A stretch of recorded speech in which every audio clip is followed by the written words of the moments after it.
रुबाब, अगर तुम्हें मुझसे इतना मसला है ना तो मुझे छोड़ के चली जाओ।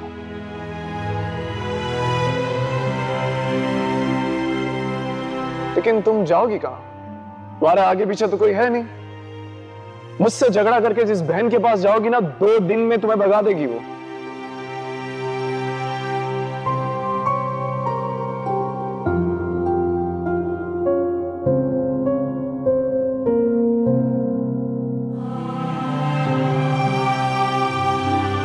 तुम रुबाब के पुराने जूते और कपड़े पहन के गुजर बसर करती हो। लुक एट योरसेल्फ, अभी भी तुमने उसके रिजेक्टिव कपड़े पहने हुए हैं। ऊपर से तुम्हारे बच्चों की फीस के मसले। रुबाब मुझसे पैसे मांगती है और वो पैसे तुम्हारे बच्चों की फीस। अब तो ये आलम आ चुका है कि तुम्हारे बच्चों की तमाम ख्वाहिशें ये भी हम ही पूरी करें।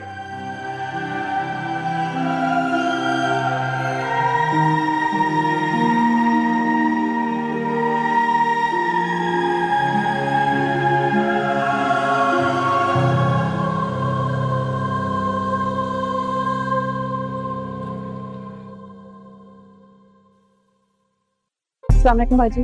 रुबाब कहाँ है? जी वो अपने कमरे में है। और मुनव्वर? वो भी अपने कमरे में है। तुम जल्दी से रुबाब को बुला दो। जी मैं उन्हें नाश्ते के लिए बुलाने गई हूँ, अभी आते होंगे। आप आइए रूम में बैठे। नहीं नहीं, मुझे नहीं बैठना, बस रुबाब को बुला दो जल्दी से। आपी, आपी क्या हुआ है आपको? रुबाब, खुदा का वास्ता है, मेरी मदद करो। क्या हुआ है? अब अम्मी जान क्या हुआ? सुबह सुबह बात क्या है? सब खैरियत तो है? अम्मा जान, कुछ खैरियत नहीं है। हुआ क्या है बेटा?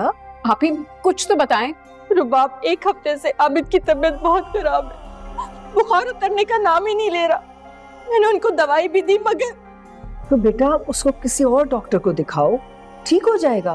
कल मैं उन्हें हॉस्पिटल ले गई। उन्होंने फौरी तौर पे उनको एडमिट कर दिया। उनकी किडनी का ऑपरेशन है। और रुबाब में आपी आप ऑपरेशन कराए ना? हाँ बेटा, बिल्कुल देर मत करो। कहाँ से करवाऊं? 10 लाख चाहिए, मेरे पास पैसे नहीं है। बेटा तुम फिक्र मत करो, मेरे पास कुछ सोने के जेवरात रखे हैं, उनको बेचकर तुम्हारी जरूरत पूरी कर लेंगे। मैं आपको ऐसा हरगिज़ नहीं करने दूंगा।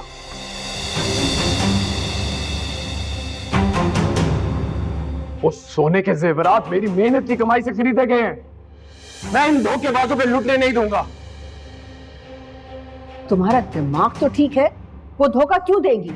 इसकी हालत तो देखो, साफ लग रहा है कि उसके शौहर को इलाज की जरूरत है। अम्मी जान, मेरे पास ना जाने ऐसे कितने लोग आते हैं अपने माँ बाप की बीमारियों की रिपोर्टों के पलंदे लेके। किसी के बाप को कैंसर का इलाज करवाना है, किसी का किडनी खराब है। ये सब इनके अमीरों से पैसे ऐंठने के तरीके हैं। नहीं नहीं, मैं कोई बहाने नहीं कर रही, मैं सच बोल रही हूँ। आबिद सच में हॉस्पिटल में है। अगर तुम चाहो तो जाकर देख सकते हो। अगर उसकी जिंदगी और मौत का सवाल नहीं होता तो मैं ये तुम्हारे सामने हाथ नहीं फैलाती। गॉड, तुम्हें लगता है कि मेरे पास इतना टाइम है कि मैं जाके चेक करूं? मेरे एक मिनट की कितनी कीमत है जानती हो? मेरे पास 1 सेकंड नहीं है तुम जैसे लोगों पे बर्बाद करने के लिए। जाओ जाके किसी और को बेवकूफ बनाओ।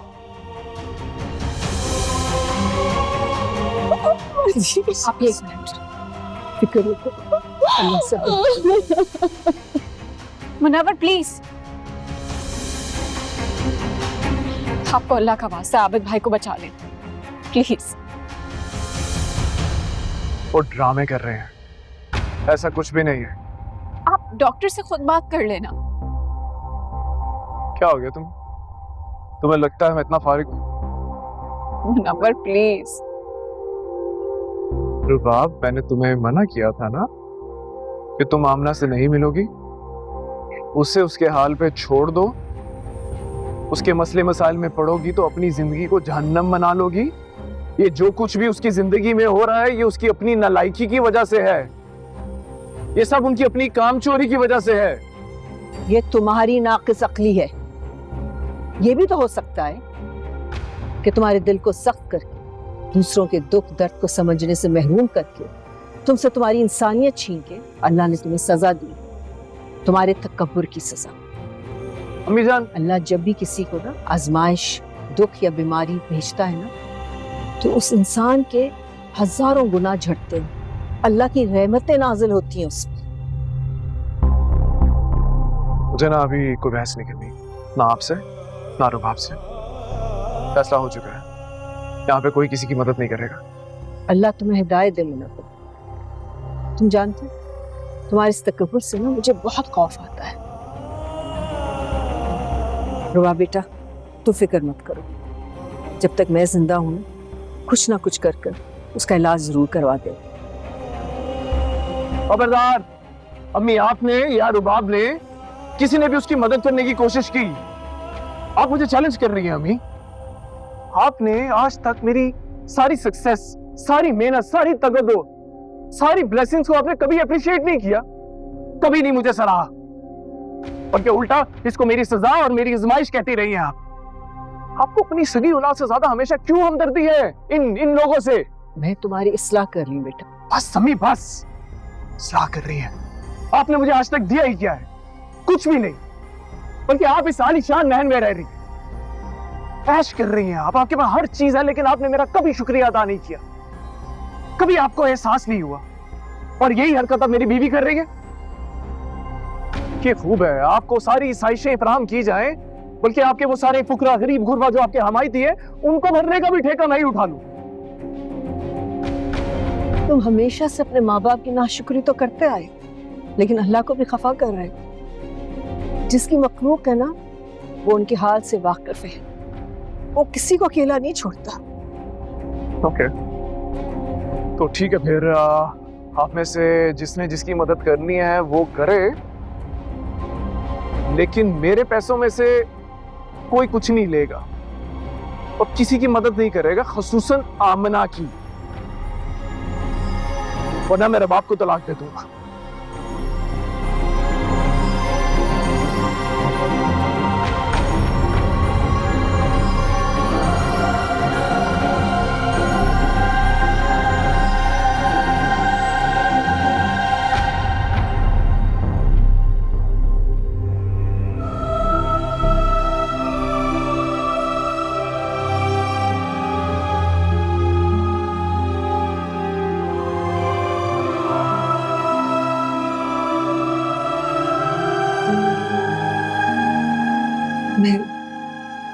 मैं बहुत शर्मिंदा हूँ आमना, और मजबूर भी, वरना तुम फिक्र मत करो, अल्लाह तुम्हारी मदद जरूर करेगा, आप ठीक हो जाएगा इंशाअल्लाह। अम्मी जान बिल्कुल ठीक कह रही हैं। मेरा अल्लाह कभी भी मासूम इर्तिजा के सर से उसके बाप का साया नहीं छीनेगा। मेरी बहन, मैं बस रुबाब बस, मैं तो तकलीफ में हूँ। मैं नहीं चाहती मेरी वजह से तुम्हारी आजमाइशें बढ़ जाए। बस दुआ करना, और हम आजाद, आप भी इंशाअल्लाह।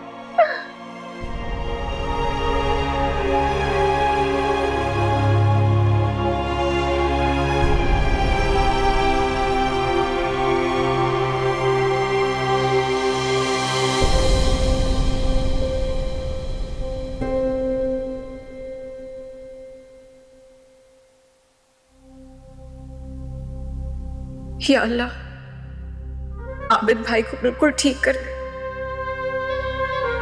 अल्लाह पाक गैब से मदद कर दे।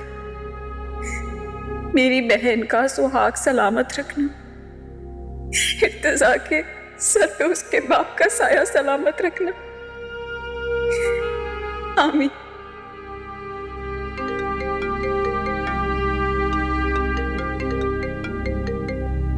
इस टाइम किसकी कॉल आ गई? Hello, what? आग कैसे लग गई? Oh my God! मैं वेट करो, मैं अभी आता हूं। क्या हुआ मुनव्वर? क्या हुआ? सब खैरियत तो है? स्टिचिंग यूनिट पे आग लगी है, वो वहां पे जितना भी सामान पड़ा हुआ था वो सबका सब जल गया। मैं अभी देख कर आता हूं। मुनव्वर, पर वो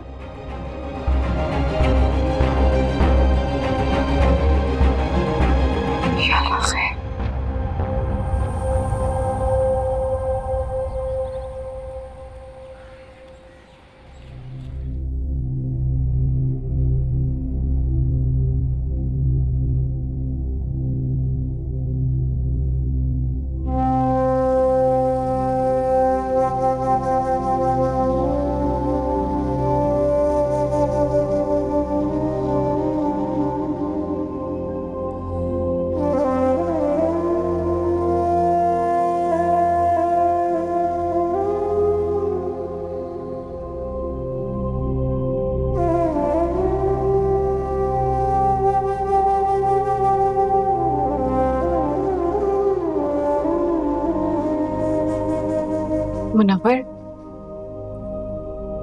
मुनव्वर, कोई बचत हुई क्या?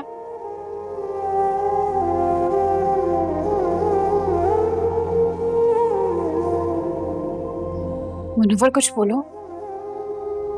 फायर ब्रिगेड के आने से पहले सब कुछ जल के राख हो गया।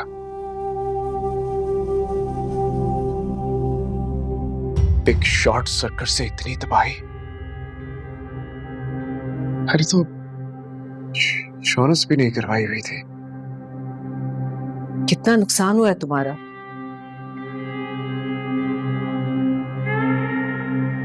20 करोड़। और वो मैंने बैंक से क्रेडिट उठाया हुआ था। अभी मुझे समझ में नहीं आ रहा कि एकदम से मेरी सारी साख तबाह हो गई। मैं इतना मकरूज हो गया। ये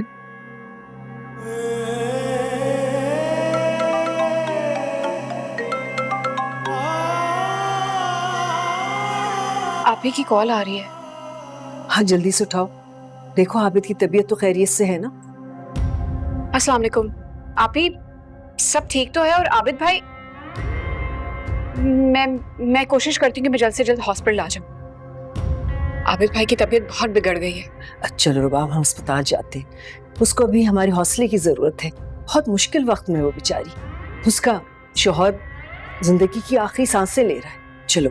अभी नहीं, प्लीज आप लोग मुझे यूं अकेला छोड़ के मत जाइए। अम्मी, मुझे इस वक्त आपकी और रुबाब की सबसे ज्यादा जरूरत है। शुक्र करो कि तुम्हारा सिर्फ माल का नुकसान हुआ है। तुम्हारे लिए माल बहुत अहम है ना। कुछ लोग ऐसे हैं जिनके लिए जिंदगी की बहुत अहमियत होती है। तुम जोरे बाजू से और अल्लाह की रहमत से दोबारा मुकाम हासिल कर लोगे। लेकिन एक बात बताऊं, तकब्बुर इंसान को खा जाता है मुनव्वर। और तुमने इसी जगह पर एक मजबूर का मजाक उड़ाया था। आज देखो कितने बेबस हो।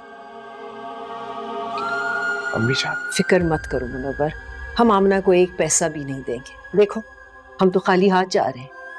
हम तो सिर्फ उसको तसल्ली दिलासा देंगे, उसके साथ बैठ के आंसू बहा लेंगे। तुम आराम से बैठो और हिसाब किताब करो। तुम तो मिनट मिनट में लाखों कमा लेते हो ना। नहीं अभी मुझे पैसे नहीं चाहिए। मुझे आप चाहिए। मुझे रुबाब चाहिए। रुबाब, मैंने कल तुम्हारा दिल दुखाया ना, तुम्हें तलाक की धमकी देकर। प्लीज प्लीज मुझे माफ कर दो। I am so sorry. तुम्हारी बददुआ लग गई है शायद। नहीं मुनव्वर, मैंने कभी आपको बद्दुआ नहीं दी। हमेशा सिर्फ और सिर्फ आपके लिए दुआ ही की है।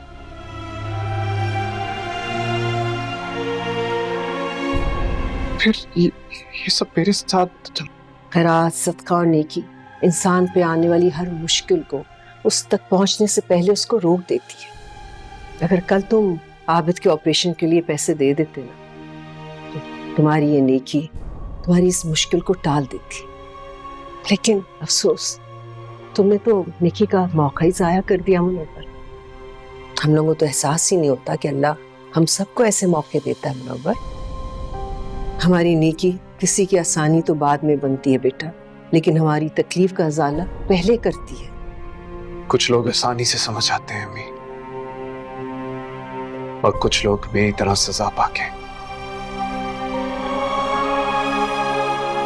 हमें आप मुझे हमेशा समझाती रही, लेकिन मैंने आपकी कभी नहीं सुनी।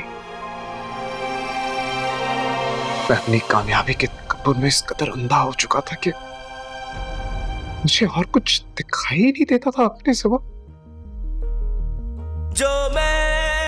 अभी रुबाब, मैं आप लोगों के साथ चलूंगा। हम करवाएंगे आबिद का ऑपरेशन। अब चाहे उसके लिए 10 लाख लगता है, 20 लाख लगता है, चाहे जिस मर्जी अस्पताल में हमें जाना पड़े, हम जाएंगे। रुबाब, अगर अल्लाह ने चाहा तो इर्तिजा के सर पे उसके बाप का साया हमेशा कायम रहेगा। इंशाअल्लाह। हाँ जान, फिर तो अल्लाह ताला मुझे माफ कर देंगे ना।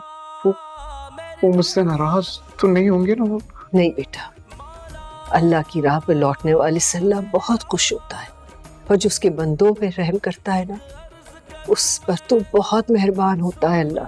तुम अपने दिल में उसकी मखलूक की मोहब्बत ले आओ मेरे बच्चे, तो तुम फिर देखना उसकी रहमतें समेटते समेटते तुम थक जाओगे। अम्मी, मैं हमेशा ये समझता था कि ये सब दौलत, ये सब कामयाबी जो मैंने कमाई है, ये सब मेरी है, लेकिन इसमें से कुछ भी मेरा नहीं, ये सब मेरी आजमाइश थी। अम्मी, मुझे अब यकीन हो गया है कि ये सब कुछ आपके और आपकी बेहतर पे नेकी की वजह से है। मैंने आप लोगों का हाथ रोका तो अल्लाह ताला ने मेरा हाथ रोक दिया। मैंने न जाने कितने लोगों का दिल दुखाया। मुझे सच्चे दिल से पछतावा है, बहुत शर्मिंदा हूँ अम्मी। पता नहीं अल्लाह ताला मुझे माफ करेंगे कि नहीं मेरे बच्चे, तुम्हें अल्लाह ने सीधा रास्ता दिखा दिया है, ये तुम पर उसका बहुत रहम है। लेकिन अब मैं ये नेकी का मौका अपने हाथ से नहीं जाने दूंगा। लो बाप, हमें जल्द से जल्द चलना चाहिए अस्पताल। हम आबिद भाई का ऑपरेशन करवाएंगे।